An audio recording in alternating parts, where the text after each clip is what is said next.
Costello tried to hit that last one through. So Dakin round the wicket. Costello just pushes it off his legs, takes a quick single. Oh, nasty bounce there from the throw. Direct hit there would have been out, but on this ground, that's the key. Hard running between wickets. Dakin to Farrell, who just leans back and lays that straight to mid-off for no runs, but he's certainly getting out of the screws early as young Farrell. And Dakin he's coming round the wicket early to the left-handers, just trying to change up the angle. Just maybe cramp them a little bit so they don't have the amount of room to swing freely outside that off stump. Been a very watchful start here by North Albury as Dakin comes in. A massive swing from Farrell, and I don't think he got too close to it at all. He'll need to just maybe knuckle down a little bit here. Yeah, push the gaps. There's plenty of gaps out here for ones and twos. Can't forget about the ones and twos on a ground of this size. It's very hard to hit the boundaries. Dakin taking a prolonged period of time to get back to his run-up. In he comes. Farrell facing. And that is all over for young David Farrell. His off stump has just been tilted back by Matthew Dakin, and the first wicket for North Albury falls. The Western Warriors have struck with a score sitting on 9. So in the second over, as the Dancing Girls come out, the second over, the Western Warriors will be very, very happy with that wicket after Farrell's pumped out a quick 30 in the semi-final. Okay, that's completed the over from Dakin. Very, very good one. So 1 for 1 from that over. A couple of big, lusty blows from the North Albury batsman, but nothing actually pierced the field. So early doors, would say that the Western Warriors have got off to a good start here. And it looks like there's been a bit of an injury by one of the Western Warriors fielders there. A sub. As the substitute, James Birch, comes on, and he's a very, very good fielder, James Birch. Managed to get a direct hit, run out in the semi-final. So he's quite dangerous there inside the ring, and they wouldn't want to take on his arm too much. This could be a tactical move, do you feel?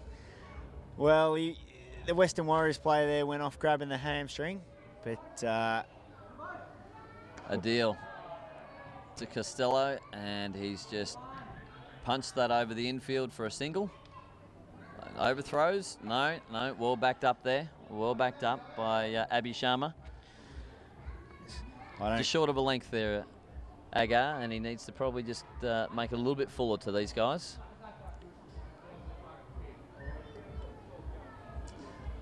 And North Albury, Alec, you said it's regional side. Whereabouts is North Albury? North Albury, for viewers out there, North Albury is, well, I guess technically it's in New South Wales, but they play in the Albury and Border Cricket Association, which includes Victoria and New South Wales up in the northeast section of Victoria and southeast New South Wales, so right on the Murray River. And over the past 10 to 12 years, North Albury have been definitely the dominant force up there. They are playing on Tuesday, being Australia Day, in the 2020 final of their association. So they're very competitive in this form of cricket, and they've won the last 2 premierships in their 2-day cricket for the last 2 seasons. So they're sort of carrying on good form, and I dare say most of the boys would be loving the opportunity to come to Melbourne and play against some of the guys who might, you know, they may never experienced playing against before, with a little bit of international experience or first-class experience. And we just see that last ball from Agar Adil must have been dropped down the leg side. The umpire didn't signal a wide, and they went up. Yes, it's a little bit harder to see from this angle for those viewers out there. We're sort of deep extra cover from where the batsman is at the moment. So we apologise for not seeing those snicks or being able to relay those snicks to you. But yes, as been indicated, it looked like there might have been a fine edge down the leg side. But he's tightening up his line again. Got it back on that off stump. He's not a tall fast bowler, Agar, but he does get nice bounce for a shorter bowler. Yes, very whippy little action as he... Oh, it is just cleared the man at mid-wicket in Sharma for a single, and that's Millichan, sorry, Josh is off the mark with a very, unorthodox single, but he is off the mark and away. So North Albury finding it tough. We're 2.5 overs in, and we're sitting on at the moment 11 runs, so they'd like to probably start and pick that up a little bit and find a few gaps when they are middling it.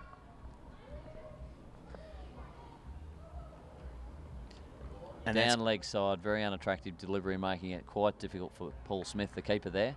Umpire has signalled that wide.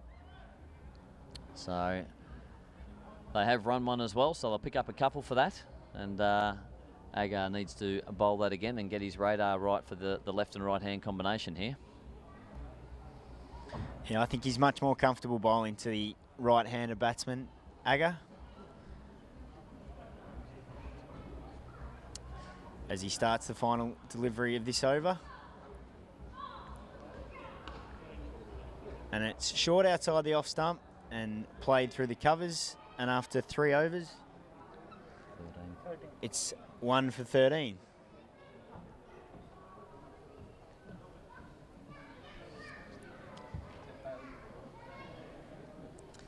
And as we pan around the crowd, we probably can note 2 or 3 things. One, we have a very friendly crowd here, and both very supportive of their 2 teams.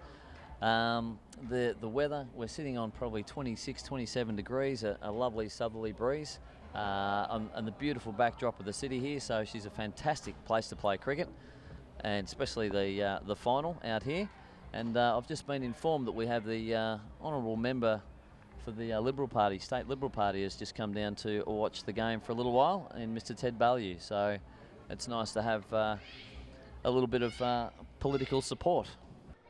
That's right, guys. It's amazing who you can find walking around the field watching the cricket today. And guess who I bumped into? Opposition Leader, Mr. Ted Baillieu. So Ted, tell us, what brings you out here to the cricket today? Well, Jasmine, it's a great event, and Jata have done a fantastic job developing this shield. And I think 3 or 4 years ago, I was at the first game. In fact, I might have even had a hit in that first game when the ideas started coming together. I think Roger and the team have done a great job to put this together. It's really grown. A lot of enthusiastic people involved, more than 100 teams. And here we are, look at this. Beautiful Melbourne, sunny day, late summer, and couldn't be better. What else could you ask for? Well, indeed, and the nice thing is we've got a Victorian team playing against effectively a New South Wales team, so that makes it a bit exciting too. So it's go the Warriors here. Bit of competition here then. And we've had some excitement, 3 wickets in the last over, that's pretty exciting. Indeed. Yeah. And are you a cricket man yourself? Well, I'd love to tell you that I'd played Test cricket all over the world, but no. But as a kid, I love the game and still do. And obviously, it's a game that crosses the world, brings people together, and that's the important thing about this. This has grown just in 2 years. I'm sure this is going to grow even more in the years ahead. In fact, I wouldn't be surprised if this ran right around the country and indeed picked up some New Zealand teams in the future. You never know. Miracles and interesting things can indeed happen. They do, Jasmine, and here it is before our very eyes. Well, Ted, thanks for your time, and I hope you enjoy the game. And you betting on any teams today? Well, I have to back the Victorian team. I think the Western Warriors here, wearing the red shoulders, and they look like they're doing okay. All right. Well, you enjoy your day. Thank you. All right, back to you guys. As the first ball of Dakin's second over there is played through to mid-wicket for no run. Dakin sticking around the wicket to the left-handers, obviously feels much more comfortable. And another dot ball. So a great start here by Matt Dakin. He's bowled 1.2 overs and he's got 1 for 1. Yes, it is very economical, and given I think I mentioned before that he went for 13 off his first over in the semi-final, so it's a very good turnaround for Dakin. Looks to be blowing a little bit early though. It's only in his second over. He's taken a long time to get back to his mark. In he comes again. Costello. Gentle little dab and comfortable single in the end. Comfortable single. The man at backward point there is quite deep. The North Albury boys demonstrated early they're very, very quick between the wickets and judge a run very, very well. Most times in 2020 cricket, if you both batsmen are confident, call yes, respond straight away. most of the time you'll always safely get through for a single.